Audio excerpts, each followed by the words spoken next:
Assalamualaikum warahmatullahi wabarakatuh. Welcome back to my channel. Apa kabar semuanya teman-teman? Semoga sehat selalu ya. Jadi di video kali ini aku mau sharing tentang pengalaman anakku bikin paspor di Jepang dan lapor-lapor tentang dokumen dia di Jepang. Karena aku tuh banyak banget teman-teman yang DM ke aku, Kak, syaratnya bikin ini apa? Kak, caranya buat ini gimana gitu. Jadi aku akan bahas semuanya di sini secara detail. So, please jangan skip videonya biar tidak ada informasi yang tertinggal sama teman-teman. Oke, jadi langsung aja kita bahas. Anakku itu lahir di Jepang ya. Jadi ketika sudah lahir itu kita akan diberikan surat kelahiran dari rumah sakit dan setelah itu kita lapor ke Shakusho. Nah, untuk cara lapornya itu sebenarnya udah pernah aku spill semua ya. Jadi ketika anakku lahir terus bikin laporan ke Shakusho, terus bikin Zairyo Kado itu sudah pernah aku share secara detail di video aku ya, di channel YouTube aku ini. Jadi teman-teman silahkan bisa cek di video yang ini ya. Oke, jadi di video ini aku akan jelaskan sedikit lagi secara garis besarnya aja ya. Jadi ketika anak kita lahir itu nanti ada petugas dari Pusat Kesehatan Masyarakat Kota.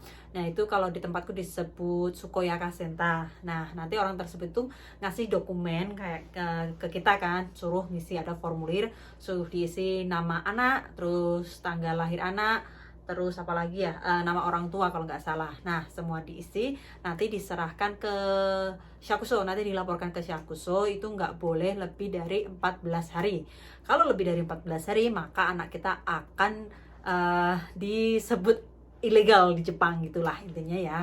Nah setelah itu kita laporkan. Nah lapor itu juga pakai kalau nggak salah ya itu fotokopi depannya Boshitecho, itu ada keterangan nama kita. Nah nanti itu diserahkan dan surat yang di depan Boshitecho itu juga akan dicap sama Shakusho ya, dan akan mengeluarkan surat keterangan lahir di Jepang. Nah setelah surat keterangan itu lahir di Jepang dan kita minta beberapa dokumen dari Shakusho juga untuk pengurusan Zairyo Kado ke imigrasi ya.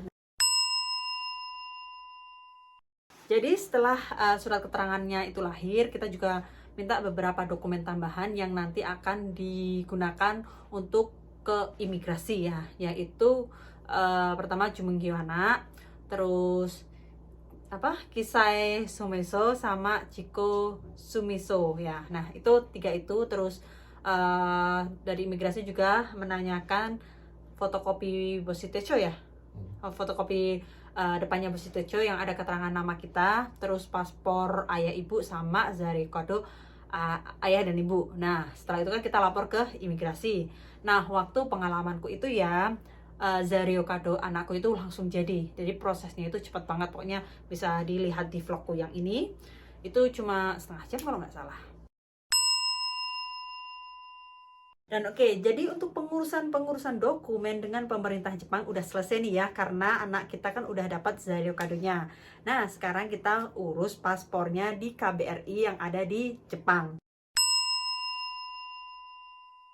Oke, jadi sebelum mengurus paspor, kita itu harus mempunyai SKL atau surat keterangan lahir yang dikeluarkan KBRI yang ada di Jepang. Jadi aku ke KBRI yang di Tokyo ya.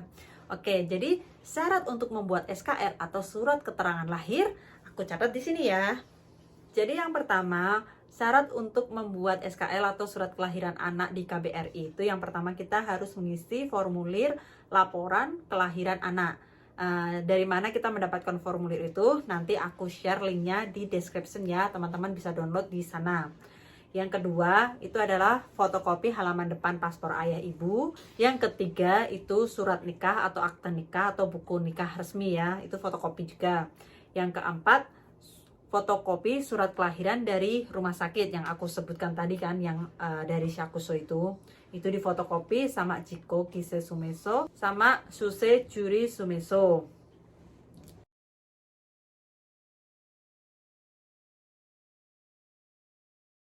Yang keenam itu ada fotokopi halaman Boshitecho halaman 1, 2, 13, dan 14. Pokoknya aku contohkan di video ya, nanti aku kasih lihat contoh-contohnya.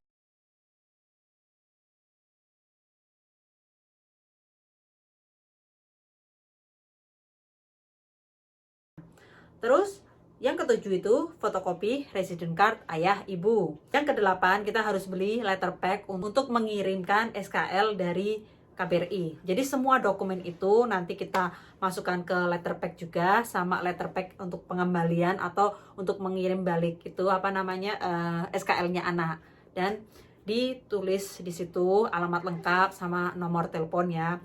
Dan ini adalah formulir yang kita download, yaitu formulir permohonan kelahiran atau untuk memohonkan surat kelahiran anak kita dari KBRI. Dan ini adalah alamat KBRI yang lama ya, waktu itu aku masih mengirimkan ke alamat KBRI yang lama. Tapi untuk teman-teman saat ini, kirimkan ke alamat KBRI yang terbaru yang di Shinagawa ya. Dan juga letter pack baru untuk mengirimkan SKL kalau sudah jadi dari KBRI-nya. Setelah semuanya selesai, lalu kita tinggal masukkan ke kotak pos aja dan menunggu. Jadi kalau pengalamanku, setelah semua dokumen ini dikirimkan ke KBRI, SKL-nya itu datang tepat seminggu setelahnya. Untuk alamat KBRI sekarang itu kan pindah. Dulu sebenarnya itu di Shinagawa, tapi karena Shinagawa itu direnovasi, terus pindah sementara di Shinjuku, dan sekarang udah balik lagi ke Shinagawa. Aku catat di sini alamat KBRI yang ada di Tokyo ya. For the info aja, untuk informasi ya. Jadi SKL itu nanti digunakan di Indonesia dalam pengurusan akte kelahiran di Dukcapil di kota masing-masing teman-teman ya. Jadi SKL itu bisa digunakan itu maksimal dalam waktu 1 tahun, atau setelah kita kepulangan itu maksimal 1 bulan harus sudah diurus untuk menjadikan akte. Jadi kalau melebihi waktu-waktu tersebut ya mohon maaf, nanti nggak bisa bikin akte. Jadi surat kelahiran atau keterangan kelahirannya ya cukup SKL itu aja. Dan yang terakhir, cara untuk bikin paspor anaknya. Oke, sebelum kita bikin paspor, kita harus bikin janji temu di KBRI Tokyo itu ya. Yang pertama, kita harus ngisi janji temunya itu secara online. Pokoknya aku catat nanti di deskripsi juga untuk link janji temu bikin paspor di KBRI Tokyo ya. Nah, di situ kita isi sesuai waktu yang teman-teman bisa untuk datang ke KBRI Tokyo, karena untuk pengurusan paspor otomatis si anak atau si bayi ini tetap harus datang ke KBRI untuk difoto di paspornya itu ya. Nah, setelah diisi, nanti teman-teman tentukan harinya, jamnya, dan teman-teman datang ke sana. Untuk bayinya itu pokoknya tidak boleh memakai pakaian putih ya kalau mau difoto. Terserah mau pakaian warna apa, yang penting tidak putih, karena putih itu untuk background. Jadi kalau putih semua kan nggak kelihatan gitu. Oke, dan untuk pembuatan paspor sendiri itu syaratnya cuma satu, yaitu Zairo kadonya anak itu sendiri. Jadi nggak bawa dokumen apa-apa, ya cukup bawa Zairo kado. Tapi buat jaga-jaga aja ya, kemungkinan akan ditanyakan paspor ayah ibu, atau kemungkinan juga akan ditanyakan Zairo kado ayah ibu juga, mungkin ya harus dibawa ya buat jaga-jaga aja. Waktu aku sih nggak ditanyain, cuma ditanyain Zairo kadonya anak doang. Nah, setelah itu kan difoto. Nah, setelah selesai foto baru kita bayar, itu harus pakai uang pas. Jadi biaya untuk pembuatan paspornya anak itu 3.300. Dan masa berlaku paspor bayi itu kan sekarang kan paspor itu berlaku untuk 10 tahun kan. Tapi kalau untuk anak, untuk bayi ya di bawah 17 tahun kalau nggak salah ya. Di bawah 17 tahun itu cuma bisa maksimal 5 tahun ya. Jadi nggak bisa 10 tahun. Jadi si anak udah foto, udah bayar. Yang terakhir kita juga harus bawa letter pack yang diisi alamat kita. Letter pack tersebut akan digunakan untuk mengirimkan paspor si bayi ketika sudah jadi langsung ke alamat kita. Dan menurut pengalamanku ya, untuk pengalamanku sih paspor anak itu pas 1 minggu itu udah sampai di rumah. Jadi cepet banget. Tapi untuk staff KBRI-nya itu paling dia bilang maksimal sih biasanya 2 minggu. Jadi buat teman-teman yang penasaran tentang proses pembuatan paspor anak aku di Tokyo, teman-teman silahkan bisa lihat aja di vlog yang ini. Sebenarnya untuk pembuatan paspor anak aku sendiri itu cukup singkat, cepet banget sih, cuma 30 menit karena si bayi itu prioritas ya. Jadi dia itu bisa aja dahulukan, dan prosesnya itu cepat banget, jadi sekitar 30 menit. Dan sisa waktu yang kita punya di Tokyo, kita sisanya untuk jalan-jalan aja. Jadi silahkan bisa ditonton di vlog aku yang di video ini, oke? Dan itu dia teman-teman tentang proses pembuatan paspor anakku di KBRI yang ada di Jepang, yang tepatnya di Tokyo.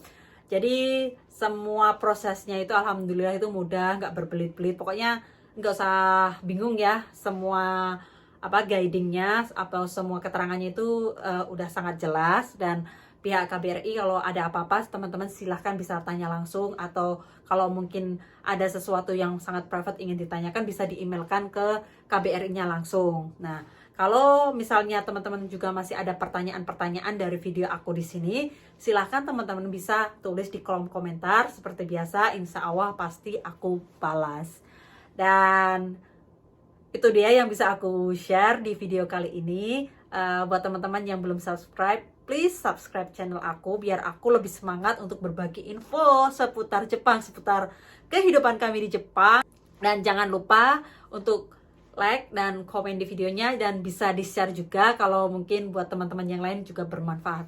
Oke, sekian video aku kali ini. Thank you for watching and see you in the next video. Bye-bye!